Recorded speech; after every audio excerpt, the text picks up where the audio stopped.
Buenos días, me dijeron que me presentara y voy a decir pocas cosas. Me llamo Luis Andrés Noya, vivo a 2,5 kilómetros de este edificio. Tengo una esposa hace 42 años, 2 años más, ahí estoy adelante. 2 hijas, mi mayor nieta es, mi nieta mayor es brasileña, mi nieta del medio es uruguaya, mi nieta más chica es paraguaya. Y este es mi primer año jubilado, pero no pasivo. Si alguien quiere discutir conmigo que la jubilación es lo mismo que la pasividad, les muestro mi agenda que está overbooked, ¿no? Por no decir sobrecargada, pero siempre tengo tiempo para alguna instancia más de voluntariado. O sea que así como Dios está a una oración de distancia, yo me ofrezco y estoy a una llamada de distancia para lo que pueda ayudar a cualquiera de los aquí presentes o amigos de ustedes. La campaña de expectativa para el mensaje de hoy ya la hizo Jordan. Si no viniste el domingo pasado, si no viniste te lo perdiste. Jordan habló de la ascensión y dijo que en toda la cristiandad celebraban en diferentes idiomas y en diferentes culturas la ascensión de Jesucristo luego de haber resucitado el domingo pasado. Este domingo tiene algo especial también, que es para los teólogos expertos en Biblia y en historia de la Iglesia. Hoy celebraríamos, digo celebraríamos porque no hay un texto bíblico, es una opinión que yo comparto, el principio de la Iglesia cristiana. Y el pasaje que vamos a leer en Hechos 2, que lo quiero compartir con ustedes para tener el texto bíblico y explicar algo sobre este compromiso de explicar brevemente y entendible para el siglo XXI en qué consistía Pentecostés, ¿no? En el capítulo 2 de Hechos, aclaro que Hechos de los Apóstoles, hubo un pastor y un misionero que impactó mucho mi vida, que se llamaba James Barclay. Fundó una iglesia en un barrio pobre de Montevideo, Villa Española. Después fundó una iglesia evangélica en otro barrio de clase media, Parque Posadas. Fundó el Seminario Teológico Bautista, el lugar de retiros de La Tuna. Publicó varios libros. Antes de jubilarse con Peggy y su esposa, decidieron fundar una iglesia en Carrasco. Y siempre me quedó aquello, y preparando esta reflexión para compartir con ustedes, me acordaba de James Barclay porque decía, si yo hubiera estado en el equipo de traducción de la Biblia, no cambiaría nada porque hicieron muy buen trabajo los expertos. Solo cambiaría que en lugar de Hechos de los Apóstoles, le pondría a este libro de la Biblia Hechos del Espíritu Santo. Y siempre me impactó eso, porque si leemos todos los capítulos de Hechos, el protagonista es el Espíritu Santo. La tercera persona de la Trinidad, de la que muchas veces la dejamos para bautizar en nombre del Hijo, el Espíritu Santo. En este país, que es el más secularizado de América, ya no vamos en el ómnibus y la gente se cruza con un entierro o pasa frente a un cementerio y hace la señal de la cruz. Es casi una especie en extinción, porque nos colonizó el agnosticismo. Pero esa persona de la Trinidad, que es Dios mismo y que es el Espíritu Santo, se manifestó cumpliendo con algunas promesas que también vamos a ver en algunos versículos del Evangelio de Juan, en que Jesucristo anuncia lo que pasó en Pentecostés, es relevante, ¿no? Por eso querría leer con ustedes Hechos 2 del 1 al 4. Cuando llegó el día de Pentecostés, estaban todos unánimes juntos.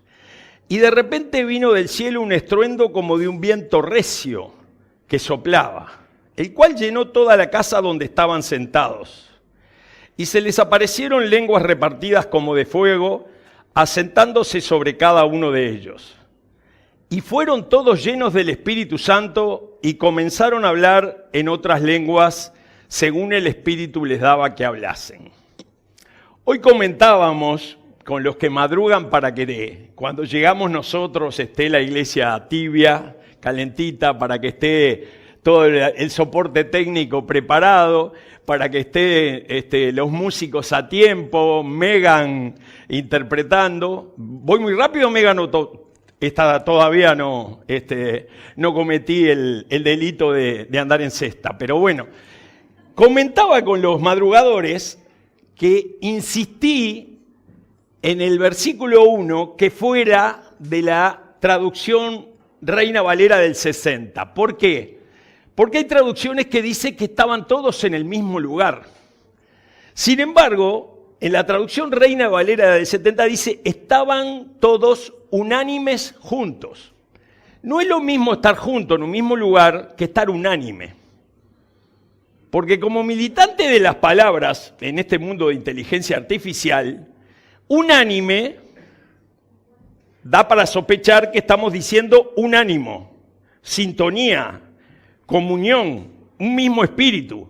Ahora, ¿qué hacía toda esa gente? Porque después vamos a ver que el número se contaba por algunos miles. ¿Qué hacía toda esa gente junta en Jerusalén un domingo? Bueno, ahí viene el significado de lo que era Pentecostés.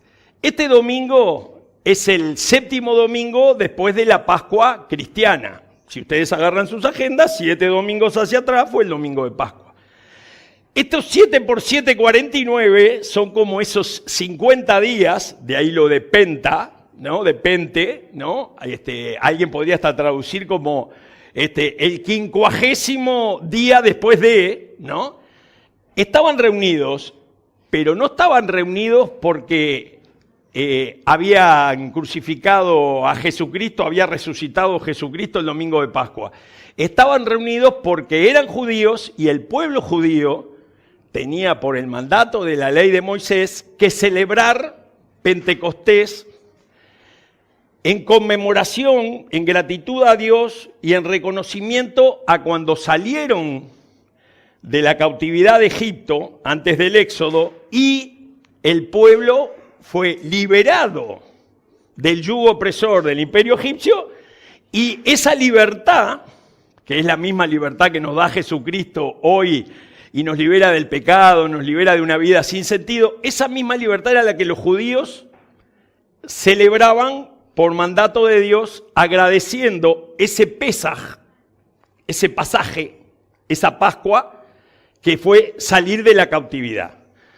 Hay otros comentaristas que dicen que también cuando en el monte Sinaí recibieron las tablas de la ley, hay otra celebración judía que se le llama la fiesta de la cosecha y son 50 días en los que también hay un Pentecostés judío. Cierro el paréntesis y para no confundir. Voy a hacer una analogía, digamos así, atrevida de parte mía. La gente estaba junta como estuvo junto esta semana en el Ramadán. La gente estaba junta como estaba en la plaza de San Pedro orando por la salud de Francisco o esperando a ver quién venía en lugar de Francisco. Estaban unánimes porque creían en el único Dios vivo y verdadero, en el Dios de Abraham, el Dios de Isaac, el Dios de Jacob, el Dios de David. Y bueno, y entre esos judíos, algunos escuchaban a los apóstoles con atención y recibían las noticias del nuevo plan de Dios en la persona de Jesucristo para que en lugar de hacer un sacrificio cada vez que uno pecara, aceptando a Jesucristo de una vez y para siempre, éramos hijos de Dios y estábamos reconciliados con Él. Por eso estaban todos juntos y ahí aparece el Espíritu Santo y en la Biblia es reiterada la presencia del Espíritu en diferentes momentos del texto bíblico, a veces como un viento, a veces como un fuego, a veces como un silbo suave, pensando en David en una cueva, pero el Espíritu Santo, como Dios Padre, Hijo y Espíritu Santo, si quieren saber más de la Trinidad, el domingo que viene, en este mismo lugar, no se lo pierdan, el tema es Trinidad, Entonces, lo que implica lo que dice acá, como un viento recio que soplaba, el cual llenó toda la casa. Pensamos que en una casa podían estar los discípulos, pero la multitud de la que habla versículos más adelante estaba en un lugar amplio y abierto. Y acá digamos así, lo sobrenatural es que dice, fueron todos llenos del Espíritu Santo y comenzaron a hablar en otras lenguas, según el Espíritu les daba que hablasen. Esta explicación de por qué hablaban en otras lenguas la podemos ver en los siguientes versículos, del 5 al 8, que dice, estaban de visita en Jerusalén, seguimos con el texto, el versículo siguiente al que leímos en la otra diapositiva, estaban de visita en Jerusalén judíos piadosos, procedentes de todas las naciones de la tierra. Al oír aquel bullicio, se agolparon y quedaron todos pasmados, porque cada uno los escuchaba hablar en su propio idioma. Desconcertados y maravillados decían, ¿no son galileos todos estos que están hablando? ¿Cómo es que cada uno de nosotros los oye hablar en su lengua materna? Esta pregunta de que cómo es que cada uno de nosotros los oye hablar en su lengua materna y la pregunta también casi retórica, porque dice no son galileos todos los que están hablando, yo me imagino la situación de que estuviéramos en el Ramadán o estuviéramos en la plaza de San Pedro y uno dice, bueno, los que viven acá son italianos. Y resulta que Pravin ve a un italiano hablar en su idioma. Y Monisa ve a un italiano hablar en su idioma. Y Jordan ve a un italiano hablar en su idioma, ¿no?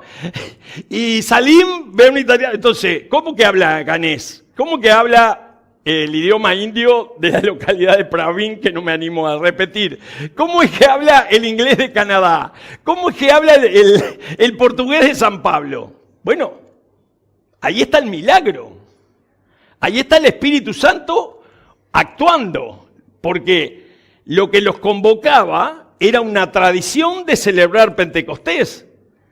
Pero lo que fue sobrenatural fue que el Espíritu Santo se apoderó de ellos, y cuando el Espíritu Santo interviene, hay que estar preparado para milagros.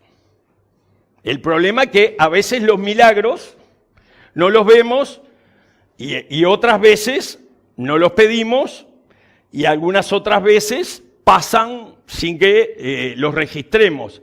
Esto está en los Hechos de los Apóstoles, en los Hechos del Espíritu Santo, como un elemento fundante de la iglesia primitiva, de la iglesia del primer siglo, de la iglesia que surgió en Pentecostés. Me voy a saltear el versículo 9 y 10 porque habla de otros orígenes y voy a seguir con el versículo 11 que dice judíos y prosélitos, cretenses y árabes, todos por igual los oímos proclamar en nuestra propia lengua las maravillas de Dios. Desconcertados y perplejos se preguntaban, ¿qué quiere decir esto? Otros se burlaban y decían, lo que pasa es que están borrachos. Acá uno de los comentaristas que consulté, si uno mira el versículo 9, hay que estudiar geografía de los tiempos bíblicos, partos, medos, Macedonia, etcétera. Acá el versículo 11 dice judíos y prosélitos. Prosélitos eran los judíos que aceptaban el mensaje de Jesucristo y se convertían al evangelio. Una de las cosas que me hizo recordar, hace muchos años, les invito a buscar algunos artículos de Alejandro Formanchuk. Alejandro Formanchuk es un argentino que sabe mucho de comunicación interna. Y hablando de la importancia de la comunicación en las organizaciones, voy a confesar un pecado acá porque solo quedó ahí en YouTube para la posteridad. A veces yo como cristiano creo que la Biblia la leemos solo los cristianos, no los grados 5, no los que tienen PhD en Harvard. Entonces puso el ejemplo de la Torre de Babel. Entonces dijo de memoria el pasaje, después me quedé charlando en el coffee break, Alejandro Formanchuk de origen judío, se sabía el Antiguo Testamento, que yo prefiero llamar Primer Testamento, porque de antiguo no tiene nada, sigue dando pautas para conocer más a Dios. Él decía que la Torre de Babel era un ejemplo de lo esencial de la comunicación en las organizaciones. Ahora, yo no piensen que me convertí en atrevido cuando me jubilé, ya era atrevido cuando era alumno, ¿no? Entonces, en medio de la clase le levanto la mano y digo, bueno, pero la Torre de Babel tiene su correlato en Pentecostés, donde se entendieron por intervención del Espíritu Santo. Y por supuesto que conocía el pasaje de Hechos y me agradeció el apunte. Pero uno de los comentaristas que consulto para preparar las reflexiones dice que los pueblos de los que provenían son casi exactamente de la zona, todos de la zona donde intentaron construir una torre para llegar a Dios. Es algo que descubrí, quería compartir con ustedes porque hay gente que ha estudiado bastante más que este pobre y humilde cristiano y me ilustra cada vez. En el versículo 14 viene un poco digamos así, lo que yo llamo el factor desencadenante de los frutos de Pentecostés, de los frutos del resultado, ¿no? Porque preguntaban, ¿qué quiere decir esto? La gente decía, lo que pasa es que están borrachos, y ahí Pedro se puso de pie y dijo a voz en cuello, compatriotas judíos y todos ustedes que están en Jerusalén, déjenme explicarles lo que sucede. Presten atención a lo que les voy a decir. Y como tengo de formación docente, a pesar de que no ejerzo, les voy a dejar de deberes que lean el discurso de Pedro, porque es muy largo para tratar un solo domingo, muy rico y muy sabroso. Lo único que les voy a decir es que Pedro, desde el versículo 15 al versículo 36, no solo explica que no están borrachos porque era las 9 de la mañana, a esa hora, sino que además cita las profecías del profeta Joel en relación a cómo iba a ser este acontecimiento que estaban viviendo. Por eso me voy a saltear el discurso de Pedro, que es una pieza oratoria maravillosa y que obró milagros y que vale la pena ser releído una y otra vez, y pasar al versículo 37, donde dice, cuando oyeron esto, se sintieron profundamente conmovidos y le dijeron a Pedro y a los otros apóstoles, hermanos, ¿qué debemos hacer? Y Pedro les dice, arrepiéntanse y bautícese cada uno de ustedes en el nombre de Jesucristo para perdón de sus pecados. Le contestó Pedro, y recibirán el don del Espíritu Santo. En efecto, la promesa es para ustedes, para sus hijos y para todos los extranjeros, es decir, para todos aquellos a quienes el Señor nuestro Dios quiera llamar. Y yo acá me salté el discurso de Pedro porque creo que el versículo 38 es relevante, clave, notable. ¿Por qué? Porque responde a la pregunta del versículo 37 que dice, ¿qué debemos hacer? Como Pedro habló en sintonía con Dios y lleno del Espíritu Santo, generó la inquietud en el auditorio, ¿y ahora qué hago? Y yo a veces pregunto, cuando leemos la Biblia, cuando escuchamos a John, a Jordan o a Nate, ¿nos preguntamos qué hacer con lo que oímos? Porque tengo una mala noticia para darles. Acá en la iglesia no damos charlas TED, no damos discursos motivacionales, no damos tesis magistrales para probar alguna hipótesis. Acá en la iglesia hablamos de la palabra de Dios. Les aviso, porque dentro de unos minutos, capaz que me emociono, se me hace un nudo en la garganta, me pongo a llorar, estoy bárbaro de salud. No tengo ningún problema de salud. Lo que pasa es que estoy hablando de algo con dimensión eterna. Estoy hablando de algo que impacta en la vida de la gente. Entonces, que alguien se pregunte con la honestidad intelectual de los que estaban en Pentecostés, ¿y ahora qué hacemos? Me da la absoluta certeza de que Pedro habló lo que Dios quería que dijera. Por eso hace 3 semanas que estoy eligiendo a ver qué digo acá. ¿Qué énfasis digo acá? Porque siento el compromiso no de motivarlos, no de ilustrarlos, de que Dios les hable a ustedes, aunque sea con una cosa. Entonces, por el versículo 38, y les pido de corazón que piensen en esto, arrepentíos. ¿Saben quién lo dice? Pedro, el que lo negó 3 veces. En el grupo de estudio bíblico de los martes, Rosina, Beatriz, José, que hoy no vino, Silvia, la mamá de Beatriz, que hoy no vino, hablamos de esto, y no voy a leer lo que dice Wikipedia, ni la inteligencia artificial, se lo buscan ustedes. Pero lo que hablamos en ese grupo era la verdad. Hablamos de la diferencia entre arrepentirse, entre el arrepentimiento y el remordimiento. Y Pedro, que negó 3 veces a Jesús, y que lloró amargamente cuando Jesús lo miró, como yo estoy mirando a Julio, porque había metido la pata y le dijo, mirá que me vas a negar, lo negó 3 veces, y lloró amargamente, benditas lágrimas. ¿Por qué? Porque se arrepintió. ¿Saben lo que dice el diccionario de la Real Academia Española? Que arrepentirse es cambiar de actitud, discernir que uno metió la pata, que pecó, que le erró, que se equivocó, que hizo una macana, y no volver a hacerla.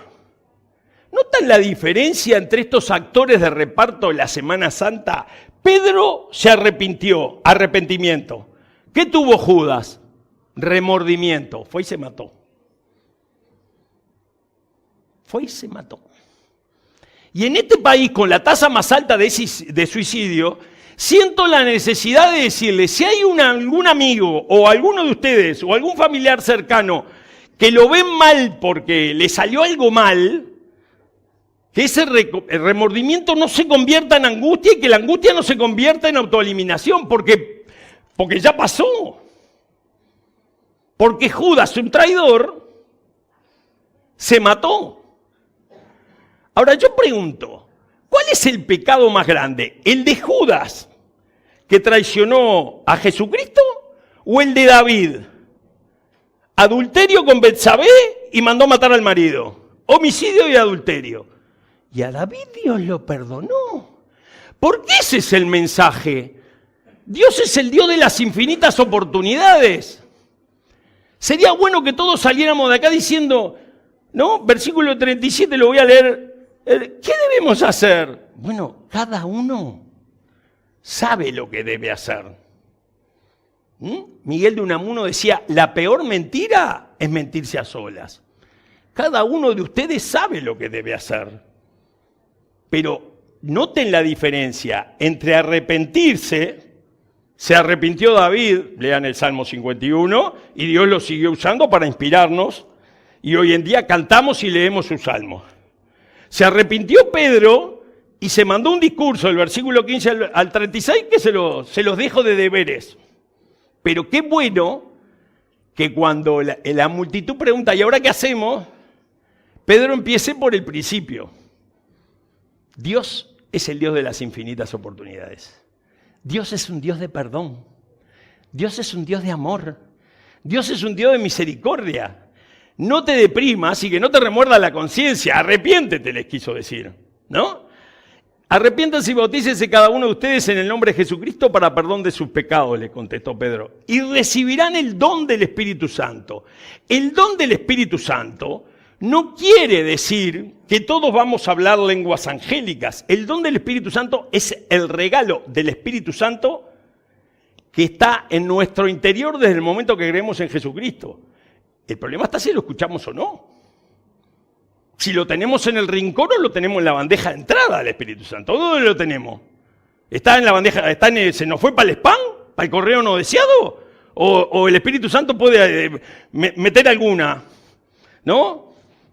Algún pique en nuestra vida para que acertemos más y nos equivoquemos menos, ¿no? En ese sentido, dice, en efecto, la promesa es para ustedes, sus hijos y para todos los extranjeros, es decir, para todos aquellos a quienes el Señor nuestro Dios quiera llamar. Y yo digo, a veces perdemos de vista el significado diferente de ser creyente o ser cristiano. Yo soy creyente desde el 3 de marzo de 1973 a las 20:40 en Juan José de Amézaga, entre Rocha y Marcelino Sosa, donde a 30 metros de mi casa no pude esperar llegar a mi cuarto para llorar y solo en la calle me puse a llorar y le pedí a Dios que me perdonara, a Jesucristo que entrara a mi vida, que yo quería ser hijo de Dios, que quería estar bien con Él. Entonces, soy creyente desde ese día. ¿Qué es ser cristiano? Ser cristiano es tener la conciencia de que la victoria de hoy no me sirve para mañana. Si a las 8:20 de la mañana estoy insultando en el tránsito, me estoy quedando con un vuelto que la cajera del supermercado me dio de más, no soy cristiano. Soy creyente nada más, porque Dios tiene cosas para que hagamos, para que seamos parte de la solución y no de los problemas, para que seamos agentes multiplicadores de misericordia, de paz, de perdón, de reconciliación. Y por eso el Espíritu Santo es un regalo, porque lo tenemos a nuestra disposición. Que lo consultemos, cada uno que se responda.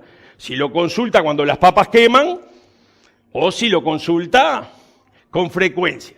Si tomamos las decisiones, y miren que si alguien quiere un taller sobre toma de decisiones, tengo las 28 diapositivas del PPT, he dado toma de decisiones por todo el país.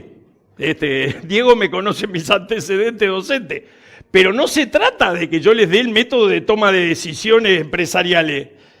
Se trata de consultar al Espíritu Santo que Dios lo pone a nuestra disposición.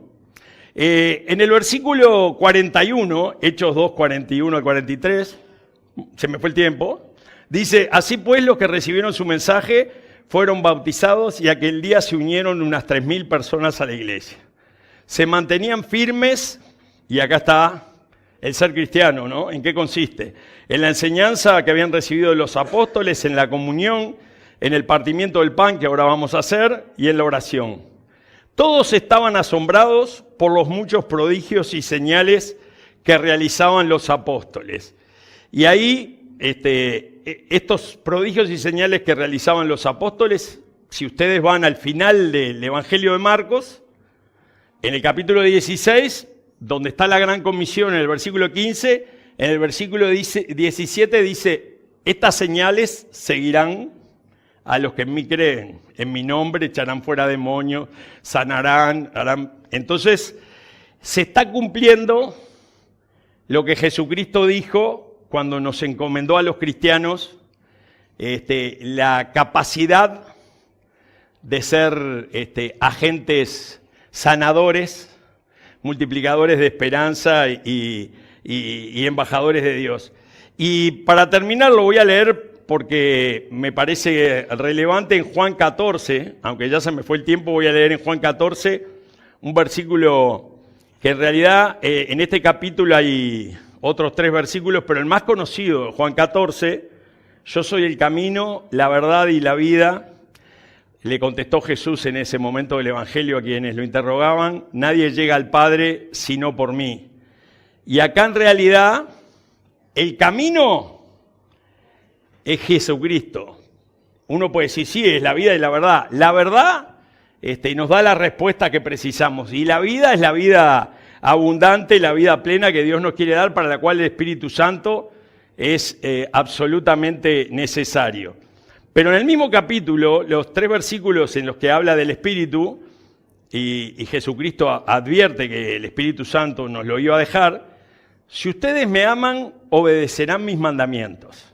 Y yo le pediré al Padre y Él les dará otro consolador para que los acompañe siempre. El Espíritu de verdad, a quien el mundo no puede aceptar porque no lo ve ni lo conoce, pero ustedes sí lo conocen porque vive con ustedes y estará en ustedes. Esta palabra de Jesucristo nos dicen que el Espíritu vive con nosotros. En otra parte, el apóstol Pablo, en una de las cartas, dice que somos templo del Espíritu Santo. Pero yo quería citar a Jesucristo, que tiene mejor prensa que el apóstol Pablo, para que veamos que el propio Jesucristo nos avisa que Él va a partir, pero que el Espíritu de verdad, y por eso lo que lo vinculaba con Jesucristo, camino, verdad y vida, el Espíritu de verdad vive en nosotros y está en nosotros. Y los últimos dos versículos, el versículo 25 y 26, todo esto lo digo ahora que estoy con ustedes, pero el Consolador, el Espíritu Santo, a quien el Padre enviará en mi nombre, les enseñará todas las cosas y les hará recordar todo lo que les he dicho. Acá hay dos acciones del Espíritu trascendentes. Nos va a enseñar y nos va a recordar. Nos va a recordar lo que ya leímos, nos va a recordar lo que ya escuchamos y nos va a enseñar cómo debemos vivir nuestra cotidianidad o hacer nuestros planes o elegir nuestra carrera o si cambiamos de trabajo o seguimos sufriendo en el que estamos.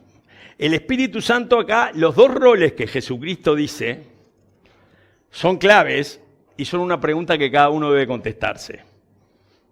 ¿Me está enseñando el Espíritu Santo? ¿Le pedimos a Dios que el Espíritu Santo nos enseñe? ¿Nos recuerda lo que nos ha dicho Jesucristo y lo que leemos en su palabra? Pero nos tiene que recordar lo que alguna vez leímos. Nos tiene que recordar lo que alguna vez escuchamos. Nos tiene que recordar si invertimos tiempo entrando en la web y escuchando algún mensaje, o en YouTube escuchando algún mensaje para el alma, o si jugamos en alguna otra aplicación y quemamos nuestro tiempo. O sea, el Espíritu Santo está a la orden. La actitud no es la de enseñar. Ya sabemos que el Espíritu Santo nos quiere enseñar. Nosotros queremos aprender. Y ustedes me dirán, bueno, Luis, pero ahí el fuego, el viento, las lenguas de fuego, pero yo, el Espíritu Santo, ¿cómo sé si me habla? Bueno, el Espíritu Santo nos habla cuando leemos la palabra de Dios y pedimos que nos dirija. Cuando hablamos con alguien que ha vivido más años de cristiano que nosotros. Nos habla por las circunstancias. Nos habla por los testimonios, como el de José. Nos habla por la vida de Rodrigo y su familia. Lo que pasa es que Dios pinta paisajes humanos y nosotros parece que rechazamos el arte. A mí Dios me habla cuando voy en el ómnibus mirando la vereda. Y vos decís, no, estás loco. Sí, yo lo conté en el grupo del estudio de Salmo. Hay situaciones en la vida cotidiana en la que siento, esto es como la parábola que escuché, esto es como lo que predicó John, esto como la anécdota de Jordan. Pero claro, tenemos que querer aprender, pero que el Espíritu Santo enseña. Y para recordar, David ya decía en el Salmo 119, en mi corazón he guardado tus dichos para no pecar contra ti. Bueno, cuando uno tiene cosas en el corazón, pero ¿saben cuál es mi pesimismo? El ser humano va a volver a los árboles, porque ya la memoria no se usa, ¿no? Entonces, es un desafío para el siglo XXI también, porque dice, nos recordará lo que yo he dicho. ¿Ejercitamos la memoria? El otro día llegué al vestuario de la Asociación Cristiana de Jóvenes y miro a Diego porque está involucrado en el equipo de conducción de la CJ, y entonces me dice, ¿qué opinás de la inteligencia artificial? Y yo dije, yo no rechazo ningún adelanto de la ciencia. Lo único que sé es que cuando veo todos los autos por Avenida Italia en el horario pico, mirando el GPS, pienso que un día la gallega del GPS va a estar enferma y la gente se va a perder en un ascensor. Nada más. Porque claro, memorizar ¿para qué? Si está la inteligencia artificial. O sea, yo me jubilé a tiempo, se dieron cuenta, ¿no? Me jubilé a tiempo porque ya hace 8 o 9 años que cuando doy clase la gente está chequeando lo que digo. Pero vale recordar. ¿Por qué? Porque un versículo a tiempo es un conflicto evitado es una palabra de aliento, es una bendición para un enfermo, es un ánimo para quien no tiene para comer ese día y en lugar de vender 2 bolsas de tierra a 160 le dejan 500 pesos. Entonces tenemos que estar alimentados por esta palabra porque el Espíritu Santo nos quiere enseñar, nos la quiere recordar. Yo voy a terminar con una poesía que me regalaron en el año 1973. Yo dije en el año 1973, fui creyente el 3 de marzo, cristiano estoy tratando de ser toda la vida, y el amigo cuya madre me invitó a la iglesia, Daniel La se llama, me envió una postal para Navidad. En la época, se nota, ¿no?, mi avanzada edad, se me enviaban postales. Entonces la postal, que no tenía, no cito el autor, porque no tenía firma, no sé dónde lo copió Daniel, le he preguntado varias veces, ¿no? Dice Gobernados, era el título de la poesía, me la aprendí de memoria, la tarjeta debe andar en un cajón de los que dice recuerdos nostálgicos, y la quería compartir con ustedes porque es parte de mi trayectoria vital con idas y vueltas en esto de no fallarle a Dios, ¿no? Entonces decía la poesía: iré guiado en el camino santo y seguro, siendo frágil y rebelde, pues los embates de dolor y llanto no han de causar en mí jamás la muerte. Pues dentro del castillo de mi alma es el Espíritu Santo quien gobierna, quien en la tempestad me da su calma, quien al desfallecer de amor me llena, quien quita mi orgullo y mi arrogancia, quien me hace aborrecer lo aborrecible, quien al amor me induce sin jactancia, quien hace de mi ser un ser que vive. Y en el espejo de las horas vividas voy viviendo ese modelo anhelado, hoy con trazos de tenues perspectivas que mañana ha de ser oro afinado. Que Dios le bendiga.